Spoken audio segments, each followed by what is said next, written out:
Hello. Today I will be featuring the Minotaur, the Tier 10 Royal Navy cruiser. But more importantly, I will be featuring one integral part of these high-tier Royal Navy cruisers, and that is the smoke. Now watch carefully. I'm going full speed, as you can see. I'm doing 35 knots. I pop my smoke.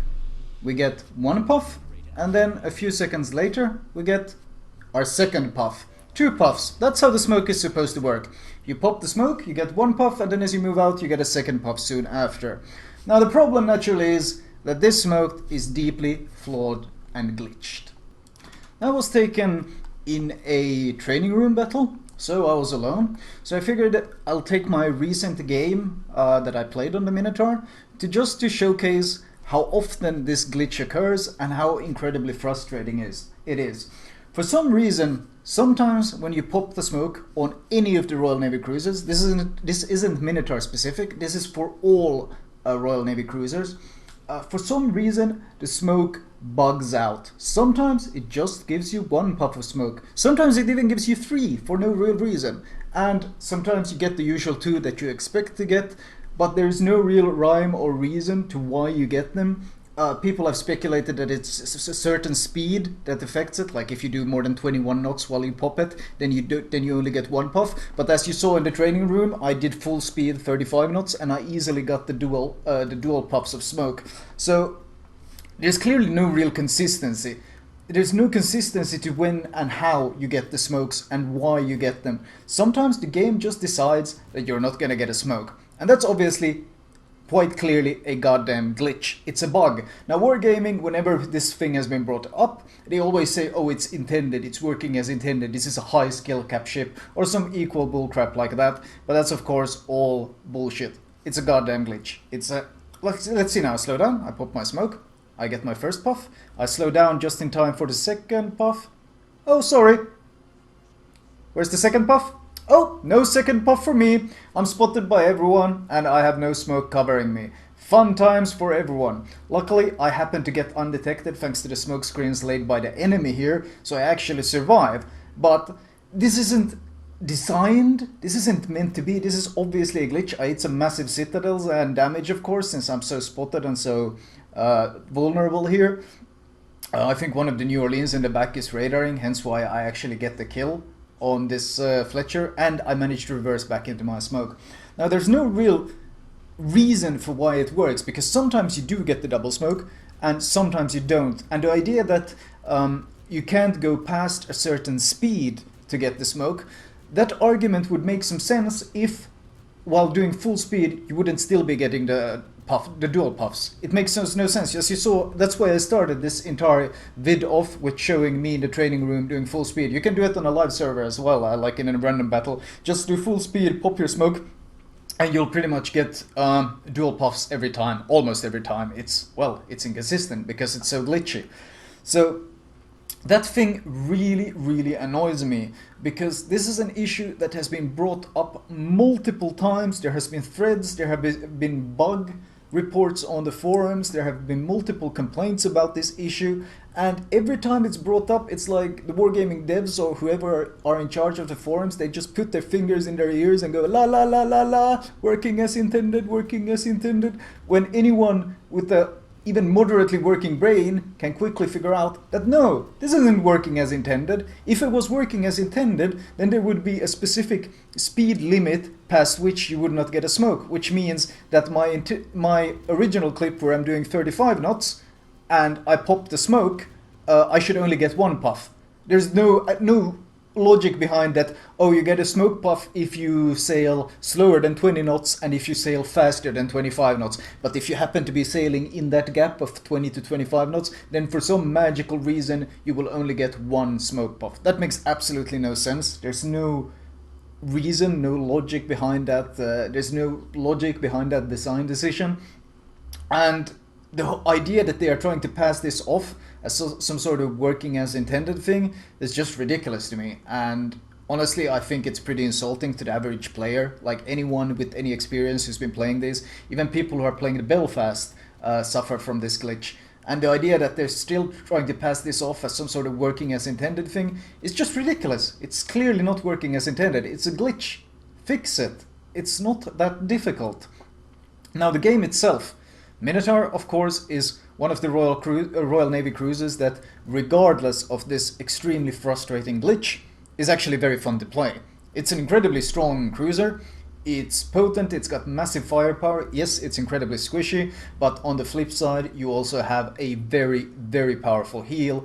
The Royal Navy cruisers, the high tier ones from tier 8 upwards, are the only ships in the game that can heal 2% per second when they pop their heal. It only lasts 20 seconds as opposed to 28 seconds for everyone else, but the average heal only heals for half a percentage. This is the only one that heals for 2%. So hence why you can heal absolutely ridiculous numbers. Now, seeing as how exposed this position I was in B, everyone pretty much knew where I was. The DDs especially knew where I was. I didn't really want to stay there and smoke up. Instead, I chose to reposition myself to C. It looks like they're pushing pretty hard for C, and we only really have 2 cruisers defending it. Brave battleship there in the back, reversing down to the eye line or something. Nothing unusual there. That's classic battleship play if I'd ever seen it. Now let's see.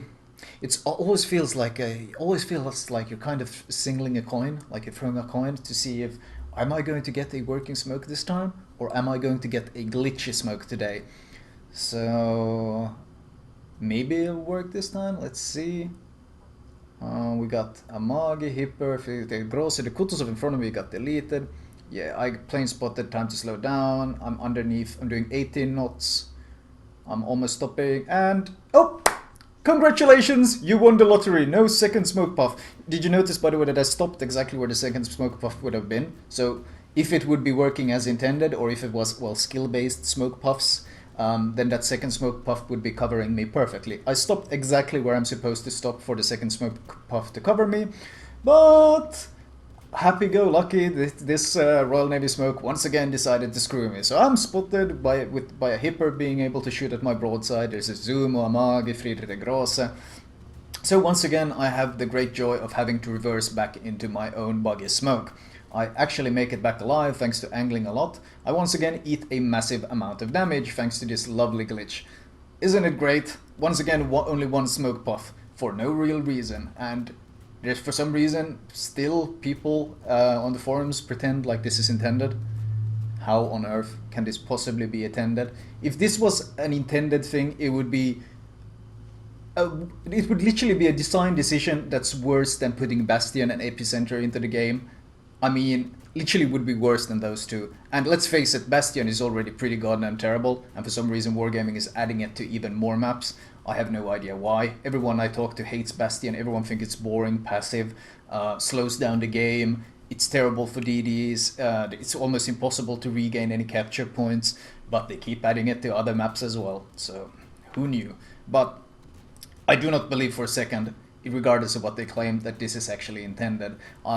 They nerfed the smokes heavily right before release, and I'm pretty sure that this glitchy smokes we're getting now in the game is a direct result of that instant nerf before they had time to actually test and properly work out how the smokes are working. And now anytime there are some complaints about this smoke where they just kind of brush them under the rug and go, oh, it's working as intended. In fact, I even saw a post of a dev going, Royal Navy cruisers are highly skill based, and for that reason you have to carefully sail to get both the puffs. It was some weird PR talk that made no sense, and trust me, I think I have the skill enough to sail this ship, and it's pretty goddamn obvious that these smokes are absolutely glitched.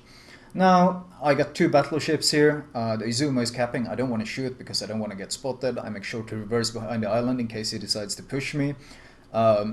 My division mate offers to smoke me since he's in a Shimakaze, so he doesn't really need to smoke himself. I could smoke myself at this point, but honestly, rather save the smokes.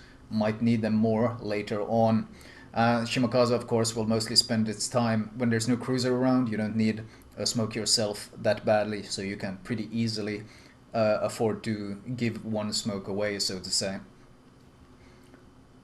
Just gonna park here, slowly wait for my smoke to arrive. Luckily, no other ship in the entire game suffers from the weird Royal Navy thing where, well, randomly the smoke will not work depending on your speed. but it has to be a specific speed. Once again, it makes no sense. I start firing as soon as the smoke shows up, and of course, if a battleship gives you this much broadside, even if it's an Izumo that has very little superstructure, you can still deal some significant damage to it.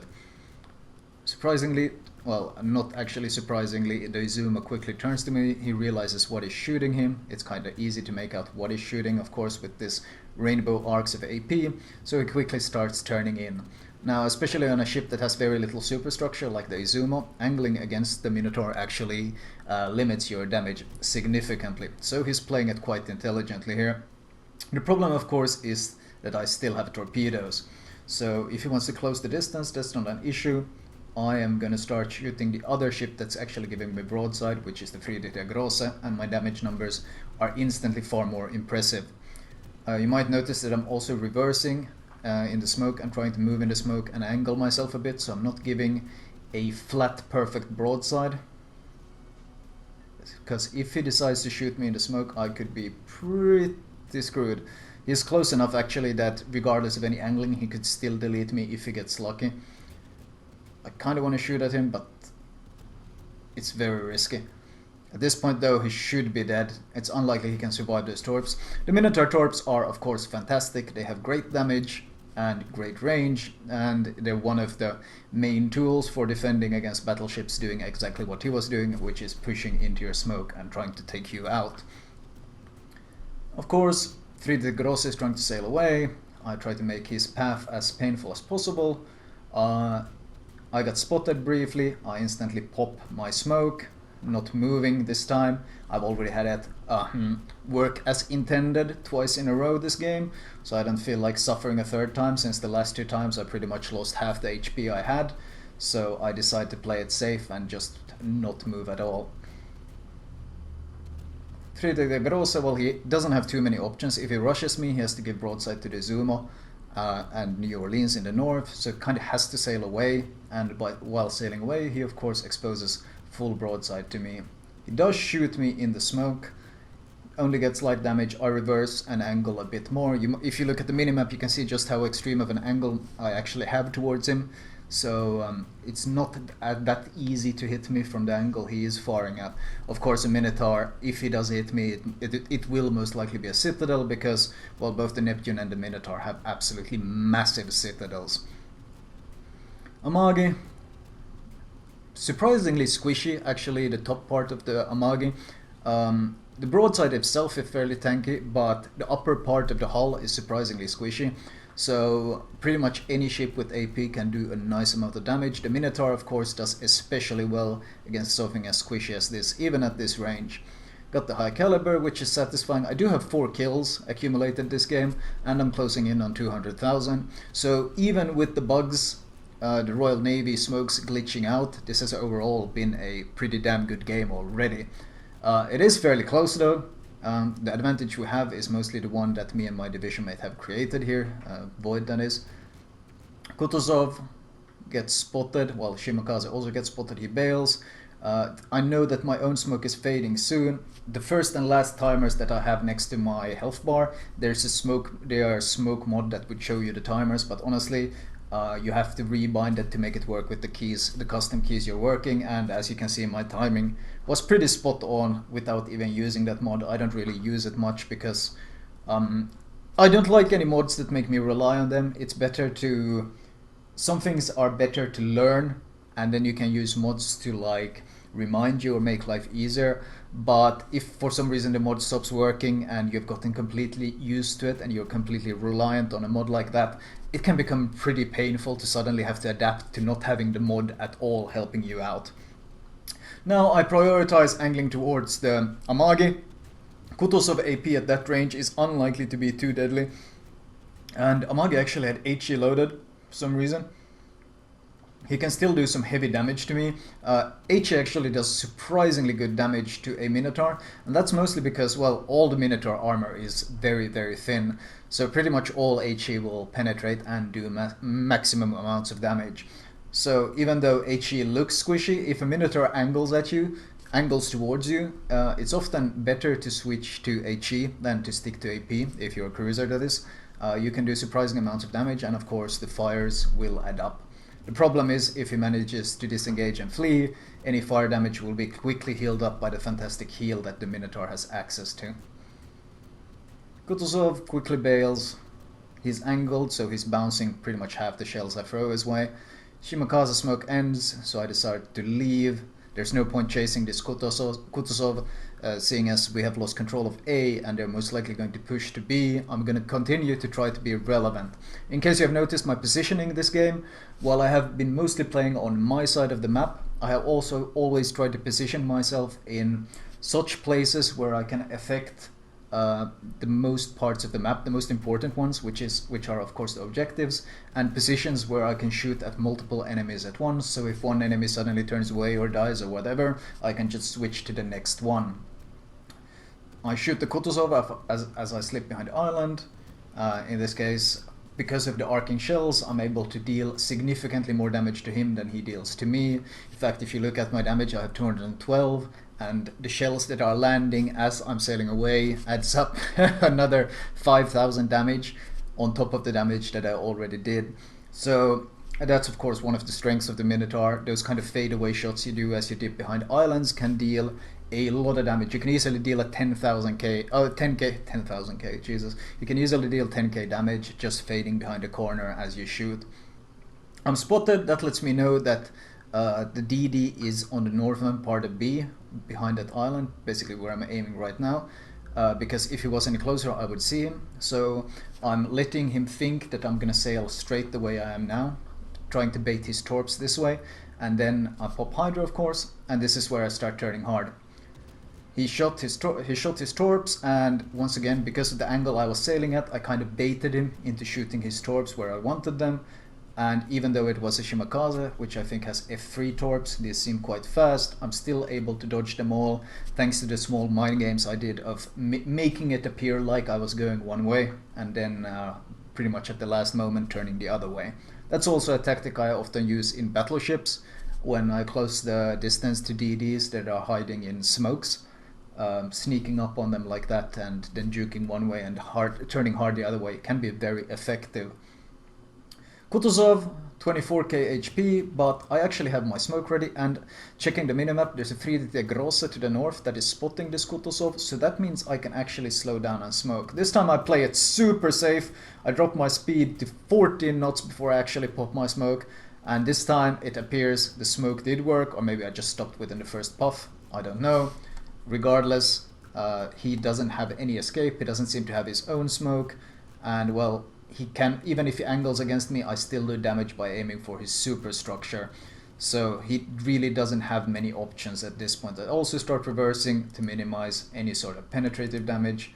And looking at the final score, well, 1.1 million credits, that's always good. 9.2k XP, I think this was with the 50% bonus, and 243,000 damage. So base XP wise, I also broke 3,000 with 6 kills, so that's of course always satisfying, a good carry so to say.